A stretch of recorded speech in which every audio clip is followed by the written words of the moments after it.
Just like gays and lesbians, there are hundreds of thousands of evangelical Christians amongst us everywhere. But what is it that makes them want to fix us? Hi, I'm Dean Beck, and tonight on BTV we'll go inside the ex-gay movement to discover the naked truth.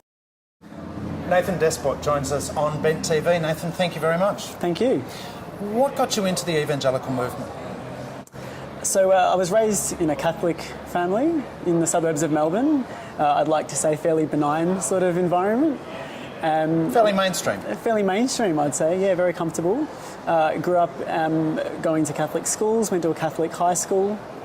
And then in my middle teenage years, I began to realise and I guess embrace the fact inside myself that I was gay.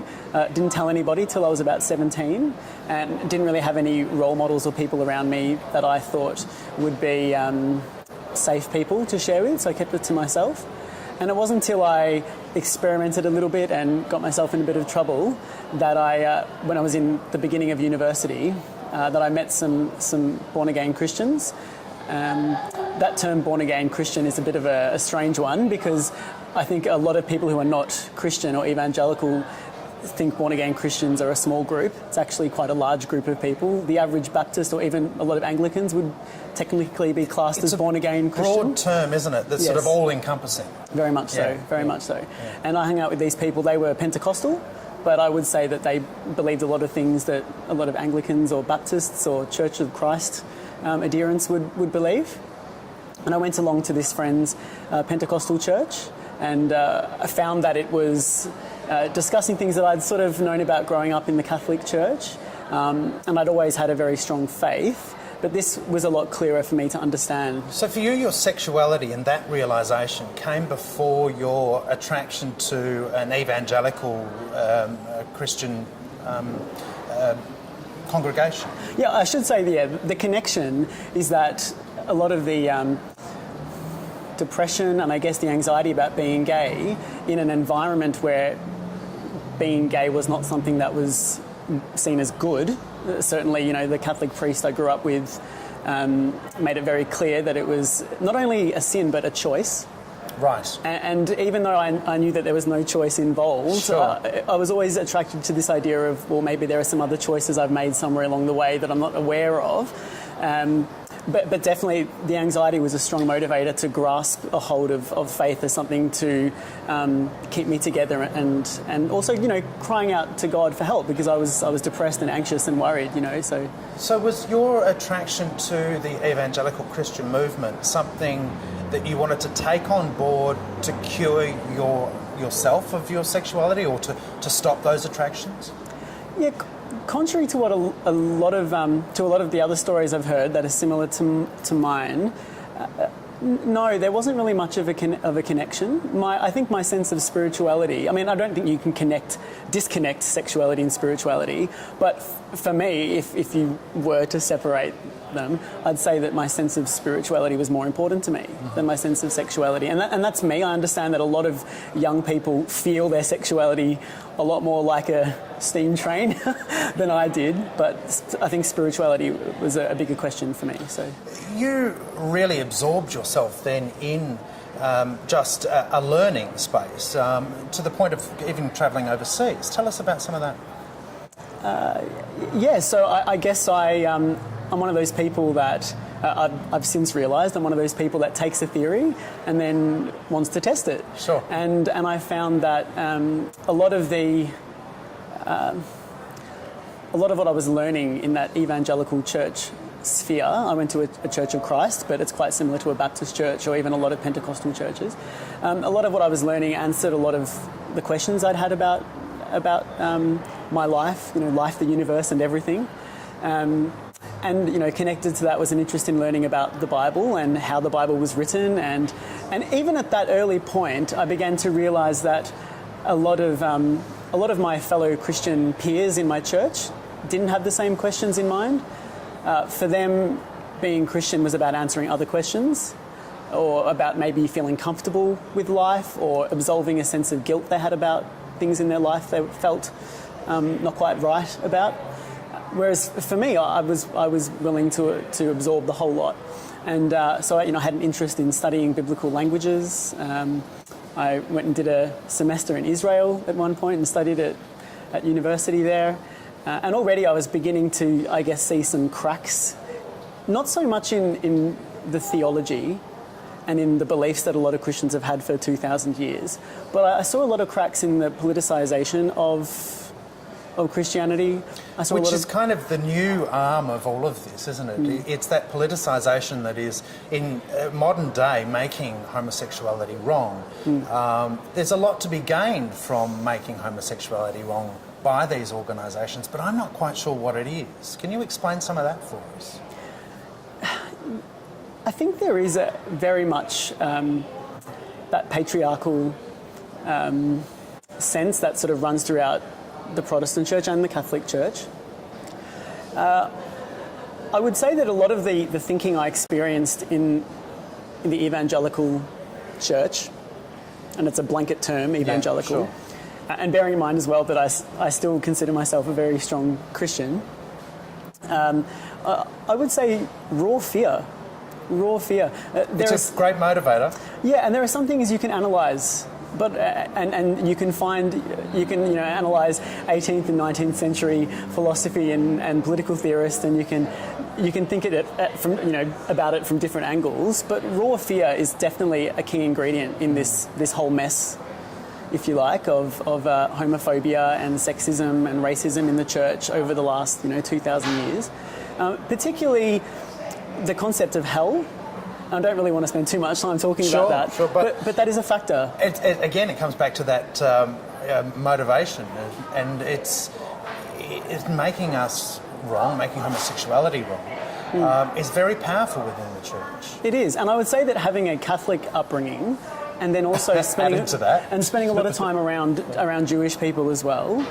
And also a lot of Muslim friends at university, but particularly, I guess, having a bit of an understanding of Judaism and studying Jewish studies on the side of my other studies, I was intrigued at many of the beliefs that evangelicals had that didn't line up with the people what wrote the book, if you like, and I found that the logic, there was an incoherence there in the logic of many of the current doctrines of evangelical churches that it just didn't line up with the intentions of those the intentions that the writers clearly had. Our guest on BTV this evening is Nathan Despot. We'll be back with more right after this break.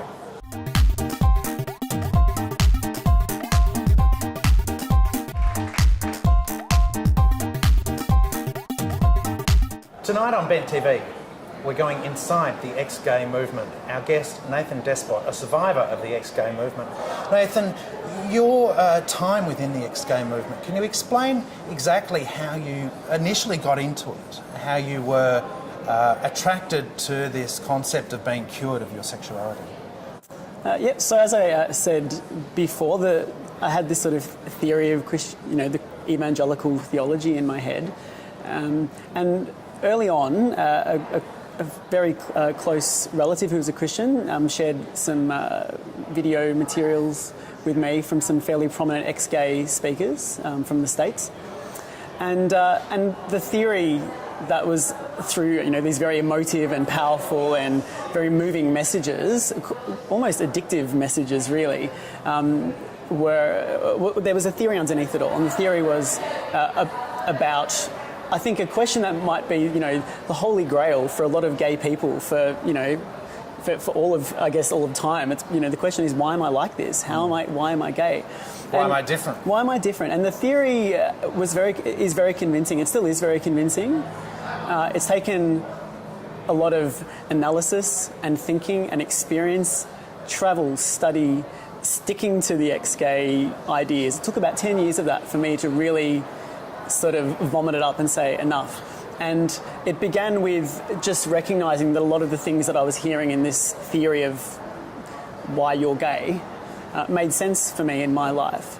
I went through a lot of bullying at all boys Catholic high school for being gay, even though I wasn't really out, and I think for a lot of the time didn't even know that I was gay and hadn't even embraced that idea yet.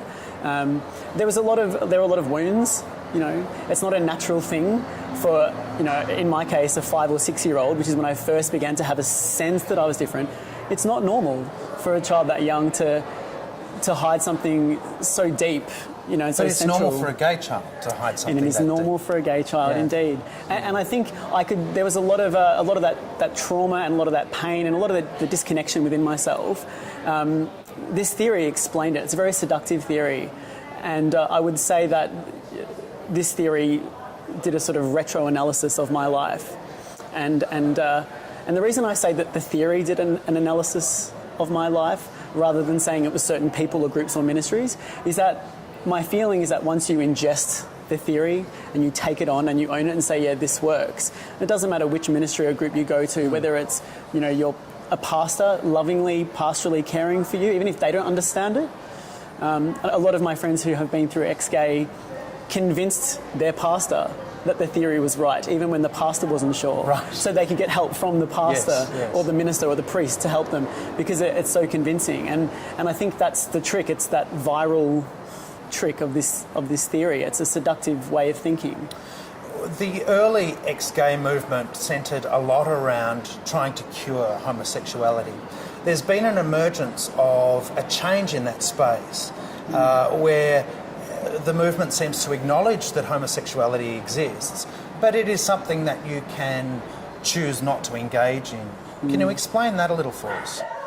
I'm going to undercut that. I think that underneath it all, at the end of the day, there is homophobic culture, but the way that that's expressed, or at least what's used to excuse that, is the Bible. And there's 6, at the most 7, there's a bit of debate, verses in the Bible. And for me, even when I went... That make homosexuality wrong. Make homosexuality Right, wrong. yeah. And even when I took a step towards trying to analyse them, when I was in the middle of the sort of most intense ex-gay stuff, there was such a response, don't do that, don't go near it, Yeah. don't touch it. And when I did, eventually go to a Bible college, part-time while I was working, had this sort of boiling away for many years, I was really shocked at how easy it was to debunk them.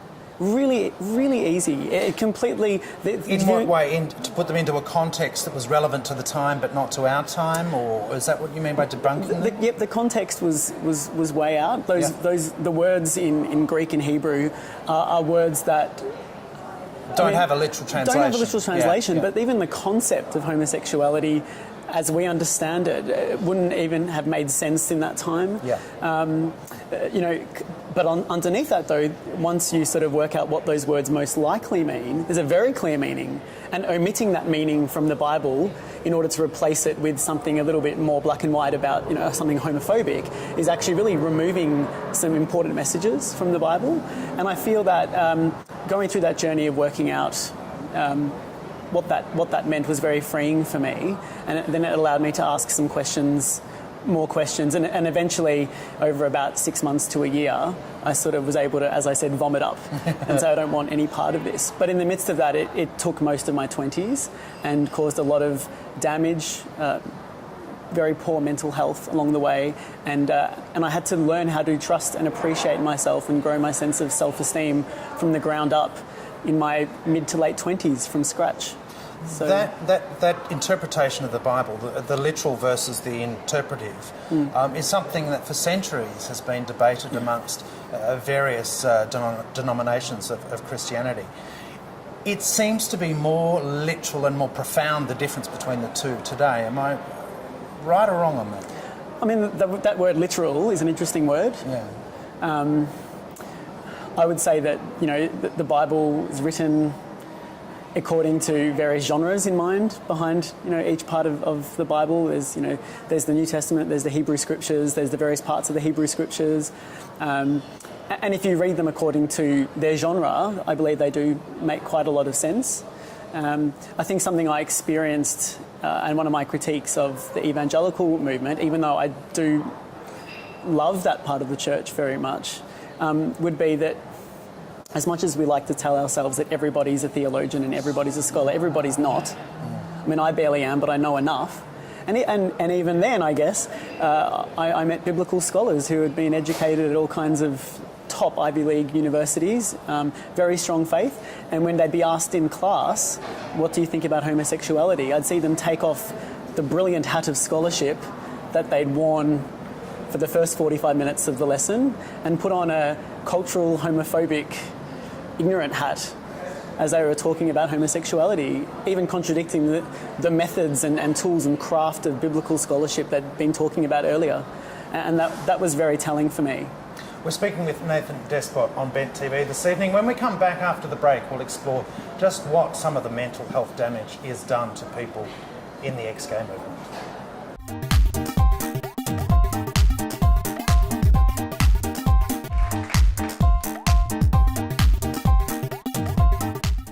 On BTV this evening, we're taking a look at the ex-gay movement and exploring the naked truth.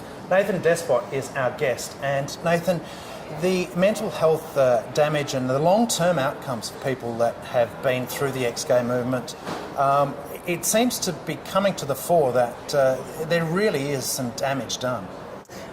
There is a lot of damage, and there are a lot of messages that have been pumped into the heads of LGBTI people forever, really.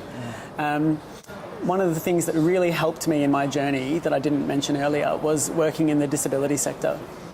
And I think it was almost like a sort of a classroom object lesson for me, because in working in disability, you see people that for a long time, there wasn't only prejudice that made people think that people with a disability couldn't be included in society, but there were physical reasons. They probably weren't really good reasons, but it appeared like some people were not able to function even in basic ways, particularly people with intellectual disability.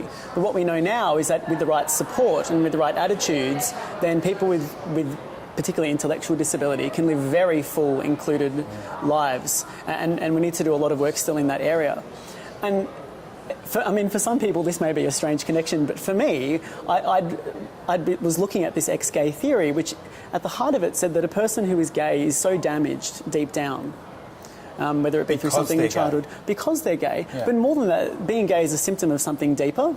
Right. And so there's actually a wound, and there's one symptom, which is being gay, but there's other symptoms, so being inherently dysfunctional. And so even if you choose not to be gay or enact on being gay, you are still left with that scar. You're still left, there's something wrong with you, you're defective. And I think a lot of people, when you mirror that back and you feed that back to a lot of Christians, even really quite fundamentalist Christians and maybe leaders of ex-gay groups, and you say, this is technically the extrapolation, the logical end of your theory, even they begin to say, whoa, that's not where we were going. But that is logically the end of what that theory is about. And that only God and only a miracle can heal you, or you need to be put in an environment where you're able to learn some of the skills you didn't learn because, technically deep down you're a little, you might be a emotionally mature child pretending to be a grown-up gay adult. And I mean, there's horrible stereotypes there, and that's some of the stereotypes that a lot of gay people, particularly in the ex-gay movement, are carrying around.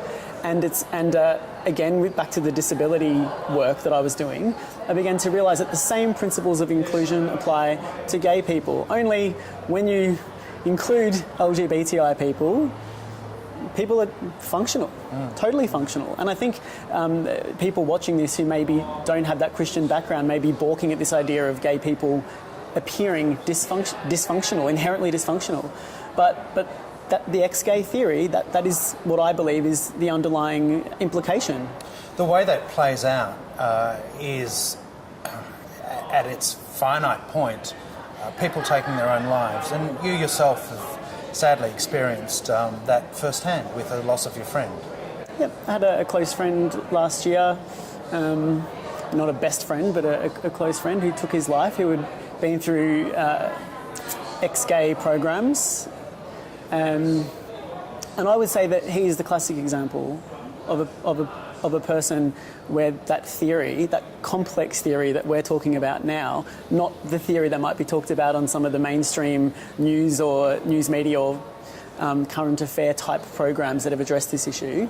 But the theory we're talking about, that's the theory that I believed he had ingested and couldn't cough up, you know. That idea that there was a scar, that no matter what was done, the scar would always be there. There was something very dysfunctional, yeah, something broken. And I think for him and also for a lot of people, the implication of that is therefore you can't really engage with God, or whatever your faith is, you know.